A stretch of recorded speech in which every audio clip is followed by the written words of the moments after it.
Viewers break तो बाद ਤੁਹਾਡਾ ਸਾਰਿਆਂ ਦਾ ਸਵਾਗਤ ਹੈ। ਗੱਲਬਾਤ ਨੂੰ ਅੱਗੇ ਤੋਰਦਿਆਂ ਡਾਕਟਰ ਸਾਹਿਬ ਤੀਜੇ ਸੈਗਮੈਂਟ ਦੇ ਵਿੱਚ ਜ਼ਿਕਰ ਕਰੀਏ ਹੁਣ ਕਸ਼ਮੀਰ ਦਾ ਜਦੋਂ ਹੁਣ 1 ਸਾਲ ਪੂਰਾ ਹੋ ਗਿਆ ਧਾਰਾ 370 ਨੂੰ ਖਤਮ ਕੀਤਿਆਂ ਹਾਲਾਤ ਨੇ ਜਿਹੜੇ ਉਹ ਵੱਧ ਤੋਂ ਬਦਤਰ ਹੀ ਹੋਏ ਆ। ਇਹਦੇ ਵਿੱਚ ਕੋਸ਼ਿਸ਼ਾਂ ਜ਼ਰੂਰ ਹੋਈਆਂ ਨੇ ਕਸ਼ਮੀਰ ਦੇ ਜਿਹੜੇ ਇਸ਼ੂ ਨੂੰ ਹਾਈਲਾਈਟ ਕਰਨ ਦੀਆਂ, ਉਹ ਪਾਕਿਸਤਾਨ ਵੱਲੋਂ ਵੀ ਇਮਰਾਨ ਖਾਨ ਹੋਰਾਂ ਵੱਲੋਂ ਅਸੀਂ ਜਦੋਂ ਦੇਖਦੇ ਹਾਂ ਉਹ ਯੂਨਾਈਟਿਡ ਨੇਸ਼ਨਸ ਦੀ ਜਨਰਲ ਅਸੈਂਬਲੀ ਦਾ ਇਜਲਾਸ ਹੋਵੇ ਜਿੱਥੇ ਉਹਨਾਂ ਦੀ ਸਪੀਚ ਨੂੰ ਕਾਫੀ ਸਰਾਹਿਆ ਗਿਆ। ਅਦਰਵਾਈਜ਼ ਆਜ਼ਾਦ ਕਸ਼ਮੀਰ ਦੇ ਵਿੱਚ ਜਾ ਕੇ ਜਿਹੜੀਆਂ ਤਕਰੀਰਾਂ ਕਰਨੀਆਂ, ਕਮੈਮੋਰੇਟ ਕਰਨਾ, ਹੁਣ ਵੀ 5 ਅਗਸਤ ਨੂੰ ਲੈ ਕੇ ਜਿਹੜਾ ਇੱਕ ਪਾਰਟ ਹੈ ਤੇ ਉਹਦੇ ਵਿੱਚ ਹੀ ਜਦੋਂ ਦੁਬਾਰਾ ਇੱਕ ਪੋਲੀਟੀਕਲ ਮੈਪ ਜਿਹੜਾ ਜਾਰੀ ਕੀਤਾ ਗਿਆ ਜਿਹਦੇ ਤੇ ਇੰਡੀਆ ਵੱਲੋਂ ਪ੍ਰੋਟੈਸਟ ਵੀ ਕੀਤਾ ਗਿਆ। ਸੋ ਇਹ ਜਿਹੜਾ ਸਾਰਾ ਘਟਨਾਕ੍ਰਮ ਚੱਲ ਰਿਹਾ ਹੈ ਇਹ ਸਾਰੇ ਦਾ ਜਿਹੜਾ ਅਸਰ ਹੈ ਉਹ ਭਾਰਤ ਦੇ ਉੱਤੇ ਹੁੰਦਾ ਕੋਈ ਨਹੀਂ ਨਜ਼ਰ ਆ ਰਿਹਾ। ਉਹ ਚਾਹੇ ਕਸ਼ਮੀਰੀਆਂ ਦਾ ਵਿਰੋਧ ਹੋਵੇ, ਅਦਰਵਾਈਜ਼ ਜਦੋਂ ਅਸੀਂ ਸਾਰੀ ਸਿਚੁਏਸ਼ਨ ਨੂੰ ਦੇਖਦੇ ਹਾਂ ਸੋ ਨੈਸ਼ਨਲੀ ਵੀ ਭਾਰਤ ਦੇ ਸਾਊਥ ਏਸ਼ੀਅਨ ਖਿੱਤੇ ਦੇ ਵਿੱਚ ਹੋਵੇ ਜਾਂ ਇੰਟਰਨੈਸ਼ਨਲੀ ਦੇਖੀਏ ਤੇ ਉਹ ਇਵੇਂ ਹੀ ਜਾਪਦਾ ਵੀ ਭਾਰਤ ਜਿਹੜਾ ਹੈ ਉਹ ਟਸ ਤੋਂ ਮਸ ਨਹੀਂ ਹੋ ਰਿਹਾ ਤੇ ਉਹਨਾਂ ਨੇ ਇੱਕ ਆਪਣਾ ਤਰੀਕਾ ਲੱਭ ਲਿਆ ਕਿ ਅਸੀਂ ਉਹ ਇੰਟਰਨੈਸ਼ਨਲ ਪਾਵਰਸ ਹੋਣ, ਮੁਲਕ ਹੋਣ ਜਾਂ ਖਾਸ ਤੌਰ ਤੇ ਯੂਨਾਈਟਿਡ ਨੇਸ਼ਨਸ ਹੋਵੇ ਜਿਹਦੇ ਰੈਜ਼ੋਲੂਸ਼ਨ ਨੇ ਕਸ਼ਮੀਰ ਦੇ ਉੱਤੇ ਕਿ ਉੱਥੇ ਪਲੈਬਸਾਈਟ ਕਰਾਓ, ਰੈਫਰੈਂਡਮ ਉੱਥੇ ਕਰਾਓ, ਪਰ ਭਾਰਤ ਵੱਲੋਂ ਇੱਕ ਹਿਸਾਬ ਨਾਲ ਇਹ ਕਹਿ ਲਓ ਵੀ ਉਹ ਸਾਰੇ ਪਾਰਟ ਦਾ ਮਜ਼ਾਕ ਬਣਾਉਂਦਿਆਂ ਉਹਨੂੰ ਦਰਕਿਨਾਰ ਕਰ ਦਿੱਤਾ ਗਿਆ। ਇਸ ਵਕਤ ਜੇ ਅੱਜ ਦੀ ਸਿਚੁਏਸ਼ਨ ਨੂੰ ਜਦੋਂ ਅਸੀਂ ਦੇਖ ਰਹੇ ਹਾਂ ਜਿਹੜੀ ਸਾਡੇ ਸਾਹਮਣੇ ਨਜ਼ਰ ਆ ਰਹੀ ਹੈ, ਕੀ ਕਹਿਣਾ ਚਾਹੋਗੇ ਇਸ ਬਾਬਤ, ਕਿਵੇਂ ਦੇਖਦੇ ਹੋ? ਦੇਖੋ ਤੁਸੀਂ ਮਲਟੀਪਲ ਸਵਾਲ ਇਹਦੇ ਵਿੱਚ ਲਿਆਉਂਦੇ ਨੇ, ਵਕਤ ਇਜਾਜ਼ਤ ਨਹੀਂ ਦਿੰਦਾ ਕਿ ਮੈਂ ਹਰ ਇੱਕ ਦੇ ਉੱਤੇ ਟਿੱਪਣੀ ਕਰਾਂ। ਹਾਲਾਂ ਅਸੀਂ ਜਦੋਂ ਇਮਰਾਨ ਖਾਨ ਸਾਹਿਬ ਨੇ UN ਦੇ ਵਿੱਚ ਸਪਟੈਂਬਰ ਦੇ ਮਹੀਨੇ ਤਕਰੀਰ ਕੀਤੀ ਜਨਰਲ ਅਸੈਂਬਲੀ 'ਚ, ਅਸੀਂ ਨਾ ਸਿਰਫ ਇੱਕ ਵੱਡਾ ਪ੍ਰੋਟੈਸਟ ਇੰਡੀਆ ਦੇ ਖਿਲਾਫ ਕਸ਼ਮੀਰੀ ਭੈਣਾਂ ਭਰਾਵਾਂ ਦੇ ਨਾਲ ਰਲ ਕੇ ਕੀਤਾ ਸੀ, ਸਗੋਂ ਅਸੀਂ ਉਸੇ ਸ਼ਾਮ ਉਸ ਸਪੀਚ ਨੂੰ ਡਾਇਸੈਕਟ ਵੀ ਕੀਤਾ, ਹਾਈਲੀ ਐਪਰੀਸ਼ੀਏਟ ਕੀਤਾ। ਪਰ ਮੈਂ ਇਸ ਦੇ ਨਾਲ ਜੇ ਮੈਂ ਇਹ ਕਹਾਂ ਕਿ ਇਸ ਲਗਭਗ ਸਾਰੇ 1 ਸਾਲ ਦੇ ਵਿੱਚ ਕੋਈ ਪ੍ਰੈਕਟੀਕਲ ਜਿਹੜੀ ਇੰਟਰਨੈਸ਼ਨਲ ਲੈਵਲ ਦੇ ਉੱਤੇ ਲੌਬੀ ਕਰਨੀ ਬਣਦੀ ਸੀ ਉਹਨਾਂ ਦੇ ਡਿਪਲੋਮੈਟਸ ਨੂੰ, ਉਹਨਾਂ ਦੇ ਠੀਕ ਹੈ ਕਈ ਵਾਰੀ ਹਾਊਸ ਇਨ ਆਰਡਰ ਨਹੀਂ ਹੁੰਦਾ, ਹੋਰ ਵੀ ਚੈਲੰਜਸ ਨੇ, ਪਰ ਉਹ ਸੈਟਿਸਫੈਕਟਰੀ ਨਹੀਂ ਹੈ। ਔਰ ਈਵਨ ਬੇਸ਼ੱਕ ਇਸ ਮੌਕੇ ਤੇ ਮੈਪ ਜਾਰੀ ਜਿਹੜਾ ਕੀਤਾ ਗਿਆ ਜਿਸ ਦੇ ਵਿੱਚ ਭਾਰਤੀ ਕਬਜ਼ੇ ਵਾਲਾ ਜੰਮੂ ਕਸ਼ਮੀਰ ਔਰ ਜੂਨਾਗੜ੍ਹ ਔਰ ਇਸ ਦੇ ਨਾਲ ਗਿਲਗਿਤ ਬਲਸਤਾਨ ਜਿਹੜੇ ਪਾਕਿਸਤਾਨ ਦੇ ਕੋਲ ਹੀ ਨੇ, ਪਰ ਉਸ ਸਾਰੇ ਦੇ ਨਾਲ ਦਾ ਹਿੱਸਾ ਜਿਹੜਾ ਉੱਪਰ ਜਿਹੜਾ ਕਾਰਗਿਲ ਔਰ ਦੂਸਰਾ ਜਿਹੜਾ ਇਹਨਾਂ ਨੇ ਅੱਡ ਹੁਣ ਯੂਨੀਅਨ ਟੈਰੀਟਰੀ ਬਣਾਇਆ, ਇਸ ਸਾਰੇ ਨੂੰ ਜਿਹੜਾ ਲਦਾਖ ਨੂੰ ਉਹਨਾਂ ਨੇ ਉਸ ਮੈਪ ਦੇ ਵਿੱਚ ਦੱਸਿਆ। ਮੈਂ ਸਮਝਦਾ ਮੈਂ ਇਸ ਦੇ ਉੱਤੇ ਵੈਸੇ ਅਵੋਇਡ ਕਰ ਰਿਹਾ ਗੱਲਬਾਤ ਕਰਨੀ ਡਿਟੇਲ 'ਚ, ਕਿਉਂਕਿ ਬਹੁਤ ਵਾਰ ਇਹ ਹੁੰਦਾ ਵੀ ਬਹੁਤ ਸਾਰੀਆਂ ਐਕਸਪੈਕਟੇਸ਼ਨਸ ਖੜੀਆਂ ਕਰ ਦਿੱਤੀਆਂ ਜਾਂਦੀਆਂ ਨੇ। ਹੁਣ ਇੱਕ ਪਾਸੇ ਤੁਸੀਂ ਮੈਪ ਵੀ ਦੇ ਰਹੇ ਹੋ ਜਿਹਨੂੰ ਬਹੁਤ ਸਾਰਿਆਂ ਨੇ ਵੈਲਕਮ ਵੀ ਕੀਤਾ ਕਿ, ਲੇਕਿਨ ਦੂਸਰੇ ਪਾਸੇ ਤੁਸੀਂ ਇਹ ਵੀ ਕਹਿ ਰਹੇ ਹੋ ਕਿ ਜੀ ਅਸੀਂ ਜਿਹੜਾ ਮਸਲਾ ਹੈ ਉਹ ਗੱਲਬਾਤ ਰਾਹੀਂ ਹੱਲ ਕਰਨਾ ਚਾਹੁੰਦੇ ਹਾਂ, ਅਸੀਂ ਯੂਨਾਈਟਿਡ ਨੇਸ਼ਨਸ ਦੇ ਜਿਹੜੇ ਪਲੇਬਿਸਾਈਟ ਦਾ ਹੈ ਉਸ ਦੇ ਵਿੱਚ ਯਕੀਨ ਰੱਖਦੇ ਹਾਂ, ਕਸ਼ਮੀਰੀਆਂ ਨੂੰ ਉਹਨਾਂ ਦਾ ਹੱਕ ਮਿਲਣਾ ਚਾਹੀਦਾ। ਜਾਂ ਤਾਂ ਤੁਸੀਂ ਮੈਪ ਬਣਾ ਕੇ ਡਿਕਲੇਅਰ ਕਰਕੇ ਜੰਗ ਦਾ ਐਲਾਨ ਕਰੋ, ਉਹਨਾਂ ਨੂੰ ਕਹੋ ਕਿ ਭਾਈ ਠੀਕ ਹੈ ਹੁਣ ਅਸੀਂ ਪੀਸਫੁਲੀ ਦੇਖ ਲਿਆ, ਅਸੀਂ 1947-48 ਤੋਂ ਲੈ ਕੇ ਇੰਨੇ ਰੈਜ਼ੋਲੂਸ਼ਨ ਅਸੀਂ ਇਹਦੇ ਤੇ ਵੇਟ ਕਰਦੇ ਰਹੇ ਕਿ ਭਾਈ UN ਸਿਕਿਉਰਿਟੀ ਕਾਉਂਸਲ ਕਰਵਾਏਗੀ। ਹੁਣ ਜਦੋਂ ਉਹਨਾਂ ਨੇ 5 ਅਗਸਤ ਨੂੰ ਐਬਰੋਗੇਟ ਕਰ ਦਿੱਤਾ, ਉਹ ਸਾਰਿਆਂ ਨੂੰ ਖੋਹ ਲਏ ਨੇ। ਅਸੀਂ ਸਮਝਦੇ ਹਾਂ ਕਿ ਕਸ਼ਮੀਰੀਆਂ ਦਾ ਇਹ ਹੱਕ ਹੈ ਕਿ ਉਹ ਆਪਣੇ ਆਜ਼ਾਦਾਨਾ ਚੋਇਸ ਕਰਨ। ਤੁਸੀਂ ਉਹਨਾਂ ਦੇ ਹੱਕ ਦੇ ਵਿੱਚ ਜਿਹੜਾ ਉਹ ਤੁਹਾਨੂੰ ਤੁਸੀਂ ਕਿਉਂ ਡਰਦੇ ਹੋ ਕਿ ਜੀ ਅਸੀਂ ਬਿਲਕੁਲ ਪੀਸਫੁਲੀ ਕਰਨਾ ਹੈ, ਵਾਰ ਇਜ਼ ਨਾਟ ਐਨ ਆਪਸ਼ਨ, ਤੇ ਤੁਹਾਨੂੰ ਉਹ ਪਲੈਟਰ ਤੇ ਰੱਖ ਕੇ ਦੇਣਗੇ। ਉਹਨਾਂ ਨੇ ਤਾਂ ਜੋ ਉਹਨਾਂ ਨੂੰ ਦਿੱਤਾ ਸੀ ਉਹ ਵੀ ਉਹਨਾਂ ਤੋਂ ਖੋਹ ਲਿਆ।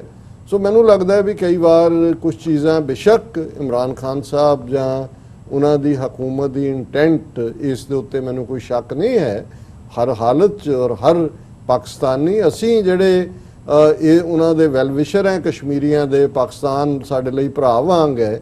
ਲੇਕਿਨ ਮੈਨੂੰ ਵੀ ਇਹ ਲੱਗਦਾ ਹੈ ਕਿ ਵੀ ਇਹ ਜਿਹੜਾ ਕੱਲਾ ਗੱਲਾਂ ਦੇ ਨਾਲ ਕੜਾ ਨਹੀਂ ਬਣਦਾ ਹੈ ਕਿ ਵੀ ਜੇ ਤੁਸੀਂ ਕਹੋ ਜੀ ਕਿ ਭਾਈ ਹੁਣ ਅਸੀਂ ਜਿਹੜਾ ਉਹ ਘਿਓ ਪਾਈ ਜਾਈਏ, ਲੇਕਿਨ ਉਹ ਕੜਾ ਅਸੀਂ ਗੱਲਾਂ ਦਾ ਬਣਾਉਣਾ ਨਹੀਂ। ਇਹ ਜੇ ਤੁਹਾਡੇ ਕੋਲ ਕੋਈ ਕੰਕਰੀਟ ਲਾਈਨ ਨਹੀਂ ਹੈ, ਤੁਹਾਡਾ ਉਹਨਾਂ ਦੇ ਦੁਸ਼ਮਣ ਦੇ ਨਾਲ ਵਾਹ ਪਿਆ। ਤੁਸੀਂ ਉਹਨਾਂ ਦੀਆਂ 72 ਸਾਲਾਂ ਦੀਆਂ ਨੀਤੀਆਂ ਦੇਖੋ, ਉਹਨਾਂ ਨੇ ਕੀ ਕੀਤਾ। ਤੁਸੀਂ ਕਿਹੜੀ ਗੱਲਬਾਤ ਰਾਹੀਂ ਮਸਲਾ ਹੁਣ ਹੱਲ ਕਰਨ ਦੀ ਗੱਲ, ਜਦੋਂ ਤੱਕ ਤੁਸੀਂ ਔਰ ਪਾਕਿਸਤਾਨ ਇਨ ਸਪਾਈਟ ਆਫ ਚੈਲੰਜਸ ਜੋ ਉੱਥੇ ਇਸ ਵੇਲੇ ਹਾਲਾਤ ਨੇ ਉਹ ਪਾਕਿਸਤਾਨ ਦੇ ਫੇਵਰ 'ਚ ਨੇ। ਚਾਈਨਾ ਦਾ ਪਾਰਟ ਹੋਏ, ਅਮਰੀਕਨ ਲਾਈਨ ਵੀ ਜਿਹੜੀ ਹੈ, ਬੇਸ਼ੱਕ ਅਮਰੀਕਾ ਜਿੰਨਾ ਮਰਜ਼ੀ ਇੰਡੀਆ ਦੇ ਹੋਏ, ਜਾਂ ਉਹਨਾਂ ਨੇ ਕਿਹਾ ਜੀ ਨਹੀਂ ਕੋਵਿਡ-19 ਲਈ ਅਸੀਂ ਇੰਨੇ ਵੈਂਟੀਲੇਟਰ ਭੇਜ ਰਹੇ ਹਾਂ ਪਾਕਿਸਤਾਨ ਨੂੰ, ਹੈ ਨਾ, ਜਾਂ ਇਹ ਸਾਰੇ ਪੀਰੀਅਡ 'ਚ ਕੋਈ ਤੁਸੀਂ ਐਂਟਾਈ ਪਾਕਿਸਤਾਨ ਲਾਈਨ ਨਹੀਂ ਦੇਖੀ। ਹਾਲਾਂਕਿ ਅੱਜ ਟਰੰਪ ਨੇ ਕਿਹਾ ਕਿ ਜੀ ਵੀ ਆਰ ਹੈਂਡਲਿੰਗ ਕੋਵਿਡ-19 in the best way and India is in trouble. ਉਹ ਜਿੰਨਾ ਮਰਜ਼ੀ ਕਹੀ ਜਾਏ ਜੀ ਅਸੀਂ ਤੁਹਾਨੂੰ ਹਾਈਡਰੋਕਲੋਰੋਕੁਇਨ ਦਿੱਤੀ, ਅਸੀਂ 140 ਦੇਸ਼ਾਂ ਨੂੰ ਦਵਾ। ਸੋ ਮੈਂ ਸਮਝਦਾ ਕਿ ਵੀ ਇਹ ਹੁਣ ਤੁਸੀਂ ਟੱਚ ਕਰ ਲਿਆ, ਅਦਰਵਾਈਜ਼ ਮੈਨੂੰ ਲੱਗਦਾ ਸੀ ਵੀ ਮੈਂ ਇਸ ਤੇ ਗੱਲ ਨਾ ਹੀ ਕਰਾਂ ਤਾਂ ਬਿਹਤਰ ਹੈ। ਪਰ ਮੈਨੂੰ ਇਹ ਲੱਗਦਾ ਹੈ ਕਿ ਵੀ ਇਹ ਠੀਕ ਹੈ, ਇੱਕ ਹਾਰਟ ਵਾਰਮਿੰਗ ਹੈ ਕਿ ਜੀ ਹੁਣ ਸਾਡਾ ਹਿੱਸਾ ਬਣ ਗਿਆ। ਪਰ ਇਵੇਂ ਨਹੀਂ ਹੈ। ਜਦੋਂ ਤੁਸੀਂ ਜਿਹੜਾ ਇਸ ਲੈਵਲ ਦਾ, ਜਿਵੇਂ ਪਾਕਿਸਤਾਨ ਦੇ ਇੱਕ ਚੀਫ ਸੀ ISI ਦੇ, ਉਹਨਾਂ ਨੇ ਕਿਹਾ ਜੀ ਜੇ ਇੱਕ ਲੜਾਈ ਤੋਂ ਦੌੜੋ ਤੇ ਫਿਰ ਕਈ ਲੜਾਈਆਂ ਲੜਨੀਆਂ ਪੈਂਦੀਆਂ, ਔਰ ਕਦੇ ਇਹ ਪ੍ਰਭਾਵ ਦੁਸ਼ਮਣ ਨੂੰ ਨਹੀਂ ਹੋਣ ਦਿੱਤਾ ਜਾਣਾ ਚਾਹੀਦਾ ਕਿ ਤੁਸੀਂ ਲੜਾਈ ਤੋਂ ਦੌੜ ਦਿਓ। ਸੋ ਨਾ ਕਰੋ, ਤੁਸੀਂ ਉੱਥੇ ਨਾ ਪਏ। ਉਹਨਾਂ ਨੂੰ ਕਹੋ ਜੀ ਅਸੀਂ ਬਾਈ ਆਲ ਮੀਨਸ ਪੋਸੀਬਲ, UN ਦਾ ਚਾਰਟਰ ਹੀ ਕੋਟ ਕਰ ਦਿਓ, ਇਹ ਤਾਂ ਕਰ ਰਹੇ ਹੋ ਜੀ ਪਲੇਬਸਾਈਟ ਹੋਏ। ਉਹਨੂੰ ਕਿਹਾ ਜੀ ਨਹੀਂ ਹੈ, ਫਿਰ ਬਾਈ ਆਲ ਮੀਨਸ ਪੋਸੀਬਲ ਅਸੀਂ ਲਿਬਰੇਟ ਕਰਵਾਵਾਂਗੇ ਉਸ ਧਰਤੀ ਨੂੰ। ਸੋ ਮੈਨੂੰ ਇਹ ਲੱਗਦਾ ਹੈ ਕਿ ਵੀ ਇਹ, ਪਰ ਜਿਸ ਕਰਕੇ ਮੈਂ ਇਸ ਵਿਸ਼ੇ ਨੂੰ ਦੇ ਉੱਤੇ ਗੱਲ ਕਰਨਾ ਚਾਹੁੰਦਾ ਕਿ ਡਾਕਟਰ ਇਕਤਦਾਰ ਕਰਾਮਤ ਚੀਮਾ ਜਿਹੜੇ UN ਦੇ ਜੈਨੋਸਾਈਡ ਵਾਲੇ ਸਾਰੇ ਮੁੱਦੇ ਦੇ ਉੱਤੇ ਇਕੱਲਾ ਸਿੱਖਾਂ ਦੇ ਹਵਾਲੇ ਨਾਲ ਹੀ ਨਹੀਂ, ਕਸ਼ਮੀਰੀਆਂ ਦੇ ਵੱਡੇ ਐਡਵੋਕੇਟ ਨੇ ਦੁਨੀਆ ਭਰ ਜਿੱਥੇ ਰੋਹਿੰਗਿਆ ਮੁਸਲਮਾਨਾਂ ਦੇ ਮੁੱਦੇ ਤੇ ਉਹਨਾਂ ਨੇ ਚੁੱਕਿਆ ਹੈ। ਔਰ ਈਵਨ ਜਿਹੜੀ ਗੱਲ ਉਹਨਾਂ ਨੂੰ ਨਹੀਂ ਚੰਗੀ ਲੱਗਦੀ, ਉਹਨਾਂ ਨੇ ਜਿਹੜਾ ਇਸਲਾਮਿਕ ਸਟੇਟ ਦੇ ਨਾਂ ਥੱਲੇ ਉਹਨਾਂ ਦੇ ਨਾਲ ਜਿਹੜੇ ਇੱਕ ਉਹਨਾਂ ਦਾ ਫਿਰਕਾ ਹੈ ਵਿਚਾਰਿਆਂ ਦਾ ਯਜ਼ਦੀ ਕਿ ਉਹਨਾਂ ਨੂੰ ਕੀ ਕਹਿੰਦੇ ਨੇ ਜੀ, ਉਹਨਾਂ ਦੇ ਉੱਤੇ ਵੀ ਉਹਨਾਂ ਨੇ ਆਵਾਜ਼ ਚੁੱਕੀ। ਉਹਨਾਂ ਦਾ ਅੱਜ ਇੱਕ ਜਿਹੜਾ ਬਲੌਗ ਉਹਨਾਂ ਦਾ ਆਇਆ ਇਸ ਦੇ ਵਿੱਚ ARY ਦੇ ਉੱਤੇ, how India mocked United Nations and world on Kashmir. ਕਿਉਂਕਿ ਜ਼ਾਹਿਰ ਹੈ ਅਸੀਂ ਇਹ ਸਾਰੇ ਦਿਨਾਂ 'ਚ, ਆਉਣ ਵਾਲੇ ਦਿਨਾਂ 'ਚ ਵੀ ਗੱਲਬਾਤ ਕਰਦੇ ਰਹਾਂਗੇ ਉੱਥੇ ਕੀ ਚੱਲ ਰਿਹਾ ਹੈ, ਕਰਫਿਊ 2 ਦਿਨ, ਔਰ ਹੈਲਥ ਸਰਵਿਸਿਜ਼ ਦਾ ਕੀ ਹਾਲ ਹੈ, ਐਜੂਕੇਸ਼ਨ ਸਾਲ ਤੋਂ ਸਾਰੇ ਗਏ, ਕਾਰੋਬਾਰੀ ਸਿਲਸਿਲੇ ਦਾ ਹਾਲ ਇਹ ਹੈ ਕਿ ਵੀ ਅੱਜ ਇੱਕ ਮੈਂ ਦੇਖ ਰਿਹਾ ਸੀ ਉੱਥੋਂ ਦੇ ਇੱਕ ਸੱਜਣ ਜਿਹੜੇ ਉਹਨਾਂ ਦੇ ਚੈਂਬਰ ਆਫ ਕਮਰਸ ਦੇ ਕੋਈ ਅਹੁਦੇਦਾਰ ਸੀ, ਉਹਨਾਂ ਨੇ ਕਿਹਾ ਜੀ 40,000 ਕਰੋੜ ਦਾ ਨੁਕਸਾਨ ਜਿਹੜਾ ਵਪਾਰ ਦਾ ਹੋਇਆ। ਇਹ ਤਾਂ ਕਹਿ ਰਹੇ ਸੀ ਜੀ ਉੱਥੇ ਪ੍ਰੋਸਪਰ ਕਰੇਗਾ। ਔਰ ਦੂਜਾ ਹੈਗਾ, ਉਹਨਾਂ ਨੇ ਕਿਹਾ ਜੀ ਇਹ ਕੋਈ ਗੁੜਗਾਵਾਂ ਨਹੀਂ ਹੈ ਕਿ ਪ੍ਰਾਪਰਟੀ ਪ੍ਰਾਈਸਿਸ ਵੱਧ ਜਾਣਗੀਆਂ। ਹੋ ਇਹ ਰਿਹਾ ਕਿ ਜਿਨ੍ਹਾਂ ਨੇ ਕਾਰੋਬਾਰ ਸ਼ੁਰੂ ਕੀਤੇ ਹੋਏ ਸੀ, ਬੈਂਕਾਂ ਤੋਂ ਲੋਨ ਲਏ ਨੇ, ਉਹਨਾਂ ਨੂੰ ਬੈਂਕਾਂ ਦੇ ਨੋਟਿਸ ਆ ਰਹੇ ਨੇ ਕਿ ਡਿਫਾਲਟਰ ਨੇ, ਉਹ ਤਾਂ ਸਾਲ ਤੋਂ ਸਭ ਕੁਝ ਬੰਦ ਹੈ, ਉਹਨਾਂ ਦੀਆਂ ਜ਼ਮੀਨਾਂ ਇਹ ਐਕਵਾਇਰ ਕਰਨਗੇ। ਔਰ ਜਿਵੇਂ ਇਹਨਾਂ ਨੇ ਮਾਈਨਿੰਗ ਦਾ ਫੀਲਡ ਹੋਏ, ਦੂਜਾ ਹੋਏ, 70% ਕੰਟਰੈਕਟ ਜਿਹੜੇ ਨੇ ਉਹ ਨਾਨ ਕਸ਼ਮੀਰੀਜ਼ ਨੂੰ ਦਿੱਤੇ ਨੇ। ਇਹੀ ਨਹੀਂ ਕਿ ਵੀ ਕਸ਼ਮੀਰੀ ਮੁਸਲਮਾਨ ਨੂੰ, ਕਸ਼ਮੀਰੀ ਪੰਡਤਾਂ ਨੂੰ ਉਹ ਵੀ ਚੀਕਾਂ ਮਾਰ ਰਹੇ ਨੇ। ਉਹ ਅਸੀਂ ਕੱਲ ਜਾਂ ਪਰਸੋਂ ਡਿਸਕਸ ਕਰਾਂਗੇ। ਕੱਲ ਤਾਂ ਸ਼ਾਇਦ ਅਸੀਂ ਪ੍ਰੋਗਰਾਮ ਨਾ ਕਰ ਸਕੀਏ ਜੇ ਅਸੀਂ ਪ੍ਰੋਟੈਸਟ ਦੇ ਵਿੱਚ ਹੁੰਦੇ। ਸੋ ਅਸੀਂ ਡਿਸਕਸ ਕਰਾਂਗੇ ਕਿ ਕਿਵੇਂ ਕਸ਼ਮੀਰੀ ਪੰਡਤ ਵੀ ਚੀਕਾਂ ਮਾਰ ਰਹੇ ਨੇ ਕਿ ਭਾਈ ਸਾਨੂੰ ਜਿਹੜੇ ਮਾੜੇ ਮੋਟੇ ਜੌਬ ਸੀ ਉਹ ਵੀ ਨਹੀਂ ਹੈ, ਔਰ ਕਾਰੋਬਾਰ ਦਾ ਕੀ ਹਾਲ ਹੈ। ਪਰ ਕਿਵੇਂ ਇੰਡੀਆ ਨੇ ਇਸ ਪੀਰੀਅਡ ਦੇ ਵਿੱਚ UN ਕਨਵੈਨਸ਼ਨਸ ਔਰ ਕੁੱਲ ਮਿਲਾ ਕੇ ਦੁਨੀਆ 'ਚ, ਬੇਸ਼ੱਕ US ਕਾਂਗਰਸ ਨੇ ਵੀ ਇਸ ਦੇ ਉੱਤੇ ਗੱਲ ਕੀਤੀ, ਸੈਨੇਟ ਦੇ ਵਿੱਚ ਵੀ ਹੋਇਆ, ਯੂਰਪੀਅਨ ਪਾਰਲੀਮੈਂਟ 'ਚ ਵੀ ਗੱਲ ਹੋਈ ਕਸ਼ਮੀਰ ਦੇ ਮੁੱਦੇ ਤੇ, ਬ੍ਰਿਟਨ ਦੀ ਜਿਹੜੀ ਪਾਰਲੀਮੈਂਟ ਹੈ ਉਹਨਾਂ ਨੇ ਵੀ ਜ਼ਿਕਰ ਕੀਤਾ। ਪਰ ਇਸ ਸਾਰੇ ਦੇ ਨਾਲ ਕਿਵੇਂ ਜਿਹੜਾ ਇਹਨਾਂ ਨੇ ਮੌਕ ਕੀਤਾ ਸਾਰੀ ਇੰਟਰਨੈਸ਼ਨਲ ਕਮਿਊਨਿਟੀ ਨੂੰ, ਉਹਨਾਂ ਦੇ ਬਲੌਗ ਦਾ ਨਾਂ ਹੀ ਇਹ ਹੈ, how India mocked United Nations and world on Kashmir. ਔਰ ਉਹਦੇ 'ਚ ਉਹਨਾਂ ਨੇ ਸ਼ੁਰੂਆਤ ਹੀ ਕੀਤੀ ਕਿ ਕਿਵੇਂ 5 ਅਗਸਤ 2019 ਨੂੰ ਇਹ ਜਿਹੜਾ ਆਰਟੀਕਲ 370 ਔਰ 35A ਇਹਨੂੰ ਐਬਰੋਗੇਟ ਕੀਤਾ ਗਿਆ। ਔਰ ਇਸ ਸਾਰੇ ਦੇ ਵਿੱਚ ਉਹਨਾਂ ਨੇ ਇਹ ਕਿਹਾ ਕਿ ਵੀ ਇਸ ਨੂੰ ਰੀਆਰਗੇਨਾਈਜੇਸ਼ਨ ਬਿੱਲ J&K ਕਹਿ ਕੇ ਰੈਟੀਫਾਈ ਕੀਤਾ ਇੰਡੀਅਨ ਪਾਰਲੀਮੈਂਟ ਨੇ, ਉਹਨੂੰ ਬ੍ਰੇਕ ਕਰ ਦਿੱਤਾ ਹੈ 2 ਯੂਨੀਅਨ ਟੈਰੀਟਰੀਜ਼ ਦੇ ਵਿੱਚ।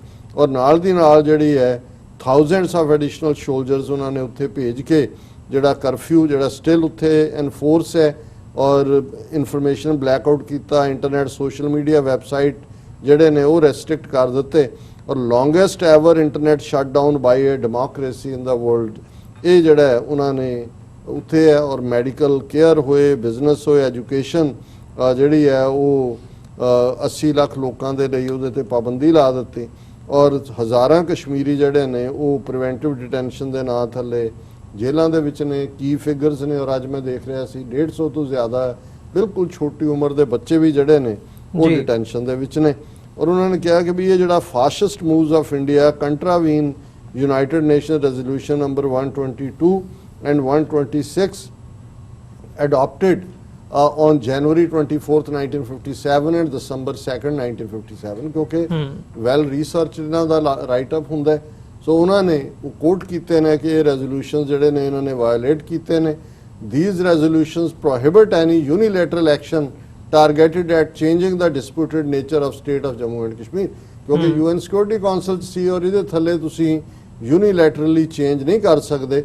ਫਿਰ ਉਹਨਾਂ ਨੇ UN ਸੈਕਟਰੀ ਜਨਰਲ ਐਂਟੋਨੀਓ ਗੁਟਰਸ ਨੂੰ ਜੋ ਨੇ 8 ਅਗਸਤ 2019 ਨੂੰ ਕਿਹਾ ਉਹ ਕੋਟ ਕੀਤਾ ਉਹਨਾਂ ਨੇ ਕਿ the position of UN on this region is governed by the Charter of United Nations and applicable Security Council resolutions ਕਿ ਵੀ ਇਹ ਕੋਈ ਯੂਨੀਲੈਟਰਲੀ ਨਹੀਂ ਕਰ ਸਕਦਾ ਇਹ ਰੈਜ਼ੋਲੂਸ਼ਨ ਨੇ। ਫਿਰ ਇਸੇ ਤਰ੍ਹਾਂ ਉਹਨਾਂ ਨੇ ਚੀਮਾ ਸਾਹਿਬ ਨੇ ਲਿਖਿਆ ਕਿ state of India is signatory to the Geneva convention and is thus bound by all the provisions of international humanitarian law. Article 2 of Geneva Convention strongly lays the responsibility on the conflicting armed forces that not to destroy public and private property. Article 3 of Geneva Convention stresses to secure the persons who are non-combatants, old, women, children and particularly wounded. ਕਿ ਜਿਵੇਂ ਇਹਨਾਂ ਨੇ ਸਾਰੇ 80 ਲੱਖ ਲੋਕ ਧੱਕੇ ਹੋਏ ਨੇ ਇਹ ਦੋਨੋਂ ਹੀ ਜਿਹੜੀਆਂ ਨੇ ਜਨੀਵਾ ਕਨਵੈਨਸ਼ਨਸ ਦੇ ਆਰਟੀਕਲਸ 2nd ਔਰ ਆਰਟੀਕਲ 3rd ਦੀ ਵਾਇਓਲੇਸ਼ਨ ਹੈ।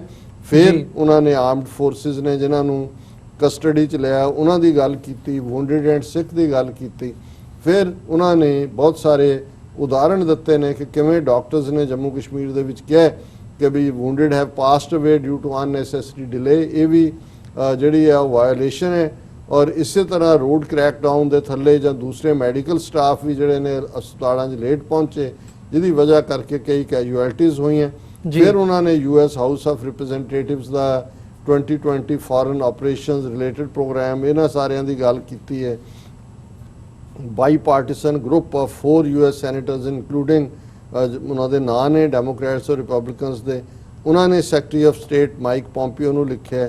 ਫਿਰ revocation of article 370 is also considered to be one of the contributing factors to recent Indo China conflict. ਇਹ ਉਹਨਾਂ ਨੇ ਇਹ ਬਹੁਤ ਵਧੀਆ ਉਹਨਾਂ ਨੇ ਨੁਕਤਾ ਲਿਆਂਦਾ ਕਿ ਇਹਨਾਂ ਨੇ ਐਬਰੋਗੇਟ ਕੀਤਾ ਲਦਾਖ ਯੂਨੀਅਨ ਟੈਰੀਟਰੀ ਕਰਕੇ ਡਿਸਪਿਊਟਡ ਟੈਰੀਟਰੀ ਨੂੰ। ਔਰ ਚਾਈਨਾ ਨੇ ਜਿਹੜਾ 1993 ਦੇ ਵਿੱਚ ਐਗਰੀਮੈਂਟ ਸੀ ਚਾਈਨਾ ਇੰਡੀਆ ਦਾ, ਚਾਈਨਾ ਨੂੰ ਵੀ ਰਾਈਟ ਮਿਲ ਗਿਆ ਕਿ ਵੀ ਜੇ ਤੁਸੀਂ ਨਹੀਂ ਮੰਨਦੇ ਹੁਣ ਇਹਨੂੰ ਡਿਸਪਿਊਟਡ ਟੈਰੀਟਰੀ ਤੇ ਅਸੀਂ ਆ ਗਏ। ਔਰ ਐਂਡ 'ਚ ਉਹਨਾਂ ਨੇ ਕਿਹਾ ਕਿ ਭਾਈ ਇਹ ਜਿਹੜੇ ਨੇ ਔਰ ਕਿਉਂਕਿ ਜਿਹੜਾ ਚਾਈਨਾ ਦਾ ਟਵੀਟ ਸੀ ਇਹਦੇ ਤੇ India's actions of unilaterally changing the status quo of Kashmir and continuing to exacerbate regional tensions have posed a challenge to the sovereignty of China and Pakistan and made the India-Pakistan relations and China-India relations more complex. A official position है और conclude किया है इन्होंने for the people of Kashmir the revocation of Article 370 is a final blow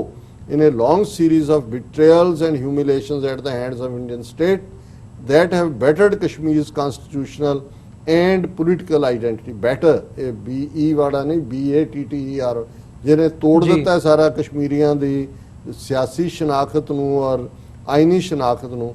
So for India has mocked the UN and international community on Kashmir, but with mass detentions, extrajudicial killings, curfew, human rights violations, pellet guns, barbed wire and suspension of liberties and rights, India may be able to control the state of Kashmir, but it has lost the state of Kashmir forever. A state ਕਿ ਉੱਥੇ ਜਿਹੜਾ ਉਹਨਾਂ ਦੀਆਂ ਜਾਇਦਾਦਾਂ ਦੇ ਕਬਜ਼ਾ ਕਰ ਲੈਣਗੇ ਪਰ ਕਸ਼ਮੀਰ ਜਿਹੜੇ ਨੇ ਕਸ਼ਮੀਰ ਇਹਨਾਂ ਦੇ ਹੱਥਾਂ ਚੋਂ ਨਿਕਲ ਗਿਆ। ਜਿਹੜਾ ਕਸ਼ਮੀਰ ਲੋਕਾਂ ਦੇ ਨਾਲ ਹੈ, ਜਿਹੜੇ ਲੋਕ ਨੇ ਕਸ਼ਮੀਰੀ ਉਹ ਉਹਨਾਂ ਦਾ ਫਾਈਨਲ ਤੋੜ ਵਿਛੋੜ ਹੈ। ਸੋ ਅਸੀਂ ਸ਼ੁਕਰੀਆ ਵੀ ਅਦਾ ਕਰਦੇ ਹਾਂ ਚੀਮਾ ਸਾਹਿਬ ਦਾ ਜਿਹੜੇ ਹਮੇਸ਼ਾ ਹੀ ਬੜੀ ਧੜੱਲੇ ਨਾਲ ਆਵਾਜ਼ ਚੁੱਕਦੇ ਨੇ ਓਪਰੈਸਡ ਕੌਮਾਂ ਦੇ ਲਈ। ਜੀ ਡਾਕਟਰ ਸਾਹਿਬ ਬਿਲਕੁਲ। ਸੋ ਵਿਊਅਰਸ ਇੱਕ ਛੋਟੇ ਜਿਹੇ ਕਮਰਸ਼ੀਅਲ ਬ੍ਰੇਕ ਦੇ ਲਈ ਇੱਥੇ ਰੁਕਾਂਗੇ। ਬ੍ਰੇਕ ਤੋਂ ਬਾਅਦ ਦੁਬਾਰਾ ਜਿਹੜੀ ਹੈ ਗੱਲਬਾਤ ਇੱਥੋਂ ਹੀ ਕੰਟੀਨਿਊ ਕਰਾਂਗੇ।